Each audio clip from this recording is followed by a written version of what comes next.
रहेगा। माननीय सभापति महोदय, आपने मांग संख्या 16 राजस्व और मांग संख्या 31 सामाजिक न्याय के ऊपर मुझे बोलने का अवसर दिया। मैं आपका आभारी हूँ।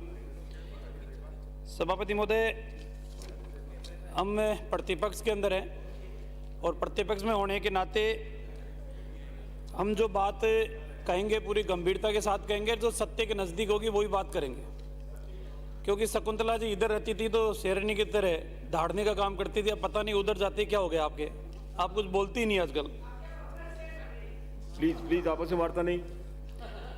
सभापति महोदय, सरकार ने बजट के अंदर घोषणा की थी कि राजस्थान के अंदर 3 लाख मुकदमे ऐसे हैं जो राजस्व से जुड़े हुए हैं और सरकार एक अभियान चलाकर इन सारे मुकदमों को निस्तारण करने का काम करेगी।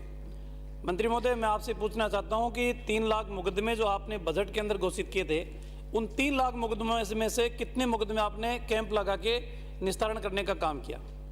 और मंत्री महोदय, एक कटु सत्य मैं और कहता हूं, अजमेर के अंदर राजस्व मंडल के अंदर जिस तरीके के दलाल ठेका लेने के लिए बैठे रहते हैं, आइए हमारे पास हम स्टे दिला देंगे, आइए हमारे पास हम स्टे तोड़ा देंगे, आइए हमारे पास जैसा चाहो फैसला करा देंगे।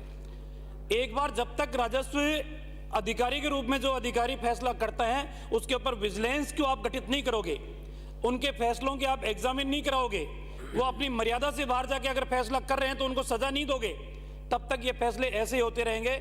न्याय मिलना बहुत दूर की बात है। और सभापति महोदय, मैं गंभीरता के साथ कह रहा हूँ, हो सकता है 20-25% ईमानदारी से प्रशासनिक अधिकारी फैसले कर रहे होंगे। आज भी 70 से 75% फैसले जो राजस्व से जुड़े हुए हैं वो किसी न किसी तरीके से प्रभावित है, या तो अधिकारियों से प्रभावित है और या पैसे से प्रभावित है। इसके ऊपर गंभीरता से विचार करने की आवश्यकता है। आज किस तरीके से फैसले हो रहे हैं, एक गरीब आदमी, सभी मान्य सदस्यों ने चिंता जाहिर की है, कई वर्ष बीत जाते हैं, 3 पीढ़ियां बीत जाती है, फैसला नहीं होता है। और पैसे के दम के ऊपर कोई फैसला आपके 3 महीने के अंदर 4 पैसे के अंदर करा के ले आते हैं, तो आखिरकार उनके निर्णयों की एग्जामिन कौन कर रहा है? प्रमाण के साथ मैं आपको बता रहा हूं। सभापति महोदय, मेरी विधानसभा क्षेत्र के अंदर एक बंदौड़ का प्रकरण था। 1963 के सेटलमेंट के अंदर सार्वजनिक प्याऊ बंदौड़ के नाम से जमीन 1963 होते होते 2007 के अंदर एक महादेव पुत्र के वारिस आते हैं न्यायालय के अंदर, एसडीएम कोर्ट के अंदर, कहते हैं कि साहब एक बार मेरा पर्चा मेरे दादा के नाम से बना था और उस पर्चे के आधार के ऊपर किस तरीके से सरकारी जमीन को बचाने का काम वहां के तहसीलदार को करना चाहिए, एसडीएम को करना चाहिए, कोई उस जमीन को बचाने का काम नहीं किया। पिछले विधानसभा सत्र के अंदर जब मैंने बोला कि अधिकारियों ने लापरवाही पूर्वक तरीके से इस जमीन को खुर्द-बुर्द करने का काम किया है, उसके लिए यहां से डायरेक्शन कलेक्टर के पास गए, कलेक्टर ने जांच बिठाई। मंत्री महोदय, मैं बता रहा हूं जांच के अंदर एसडीएम ने क्या लिखा है। उपरोक्त विवेचन से यह तथ्य प्रकट होता है कि अतिरिक्त कलेक्टर तृतीय जयपुर का निर्णय दिनांक 30/5/2016 द्वारा प्रकरण का परीक्षण किया जाकर नियमानुसार राजस्व रिकॉर्ड में इंदराज किए जाने के आदेश प्रदान किए गए थे। एडीएम का फैसला है। अतः तहसीलदार द्वारा परीक्षणोपरांत राजस्व रिकॉर्ड में अमल करने की कार्रवाई अपेक्षित की गई थी, लेकिन तहसीलदार द्वारा नामांतरण संख्या 1763 दिनांक 9/12/2021 के द्वारा मृतक बुरा पुत्र चंदा के वारिसान के नाम राजस्व रिकॉर्ड में अंकन किया गया, जो बिना किसी परीक्षण के था। श्रीमान संभागीय आयुक्त दुबे महोदय, मंत्री महोदय देखना खेल कैसे होता है। संभागीय आयुक्त महोदय ने जयपुर के पत्र क्रमांक 2021-2159 दिनांक 29/11/2021 के द्वारा प्रशासनिक आदेश निकालते हुए कहा कि 7 दिन के अंदर अमुक व्यक्ति के नाम से नामांकन तस्दीक करके अवगत कराएं, अन्यथा आपके खिलाफ कार्रवाई करेंगे। सभापति महोदय, मैं स्वयं संभागीय आयुक्त तत्कालीन के पास गया। मैंने कहा साहब सरकारी जमीन है, महामाया मंदिर की जमीन है, शक्तिपीठ की जमीन है, सार्वजनिक जमीन है, कम से कम तहसीलदार के निर्णय के ऊपर आप स्टे तो दो, आप रिलीफ तो दो।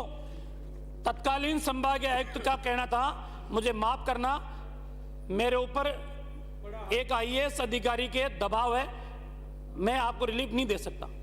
ये जवाब आप ही की सरकार के एक तत्कालीन संभागीय आयुक्त ने मुझसे कहा और आज इस जमीन को 19 बीघा जमीन को खुर्द बुर्द करके भूमाफियाओं के नाम करने का काम इस सरकार ने किया है। पाप लगना तय है।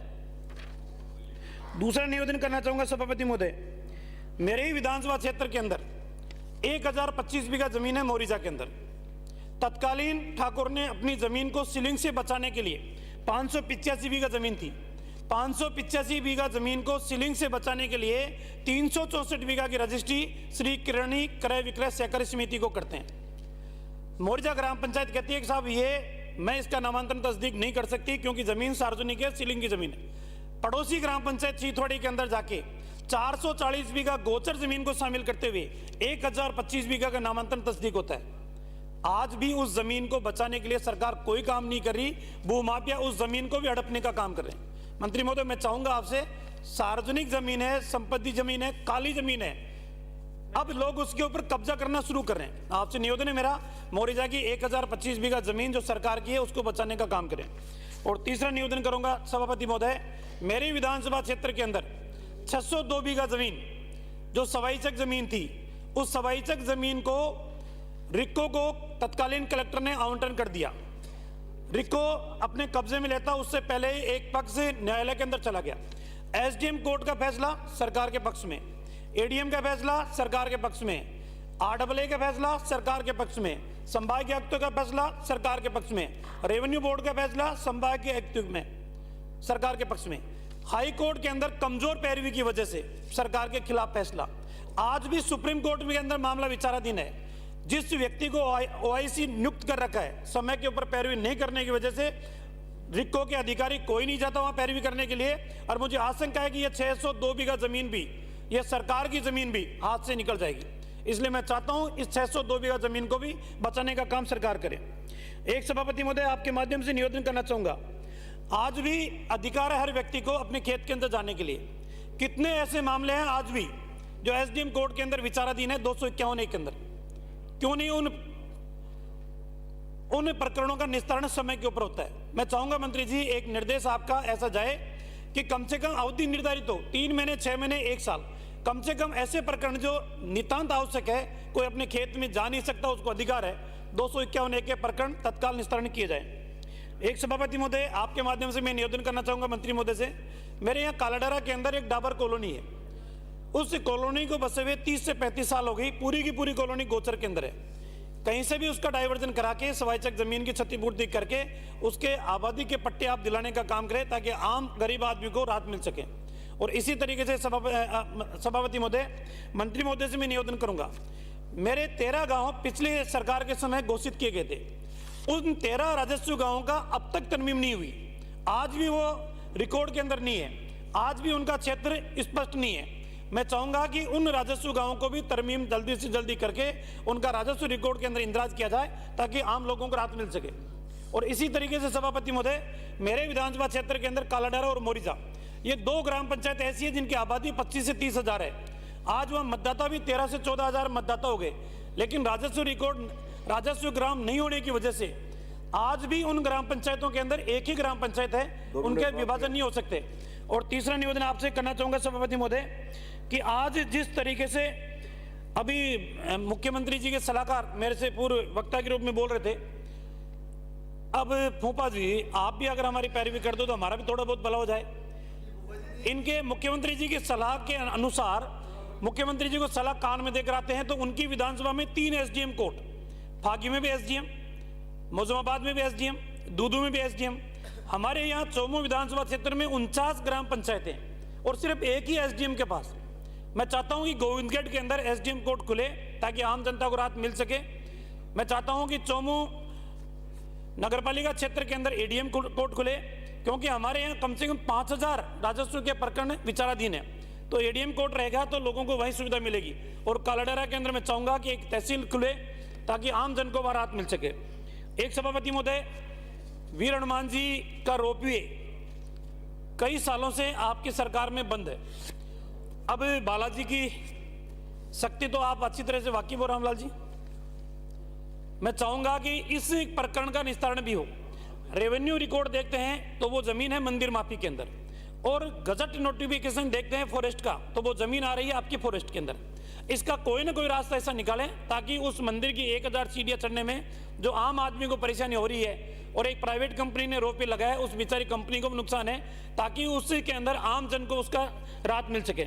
और एक निवेदन और करना चाहूँगा, जो सभी माननीय सदस्यों ने चिंता जाहिर की है, अलवर से आने वाले माननीय मंत्री बहुत योग्यताधारी हैं।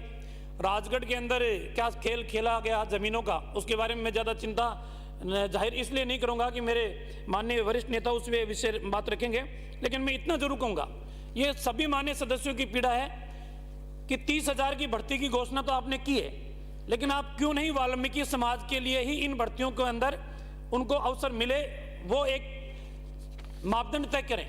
आप संविदा के ऊपर सिर्फ उनको भर्ती करें और संविदा के अंदर, एक मिनट सभापति महोदय, और संविदा के अंदर जो 1 साल या 6 महीने का आप निर्धारित करें समय कि 1 साल या 6 महीने बाद में उन्हीं को हम रेगुलाइज करेंगे, तभी उनके साथ न्याय हो पाएगा, नहीं तो उनके साथ न्याय नहीं हो पाएगा। और एक अंतिम निवेदन सभापति महोदय मेरा इतना ही है कि मेरी विधानसभा क्षेत्र के अंदर खातेदारी जमीनों के अंदर 100 साल से गांव बसे हुए हैं, उन खातेदारों की जमीन को किस तरीके से आप सवाई चेक डिक्लेयर करके और वो आबादी के पट्टे दिलाने का काम करें, जिनमें बावड़ी गोपीनाथ भी है, टाकरडा भी है, अस्तड़ा भी है, चारणवास भी है, ताकि उन लोगों को भी राहत मिल सके।